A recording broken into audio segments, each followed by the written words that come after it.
We are glad to welcome you on the Hard Reset YouTube channel, and in this video I'll show how you can check Apple Music stats.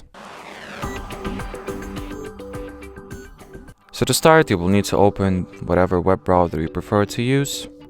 Then input the replay.music.apple.com URL, open this page.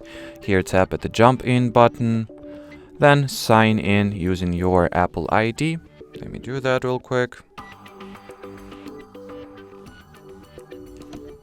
And here you'll find all the replay statistics that Apple, has to offer. In my case, there is none, since my account and subscriptions are fairly fresh. But if you've been listening to Apple Music for a while now, you'll find your month-to-month replay statistic right over here, or even year-to-year as well. So that'll be it for this video. Thanks for watching, thanks for your attention, and bye-bye.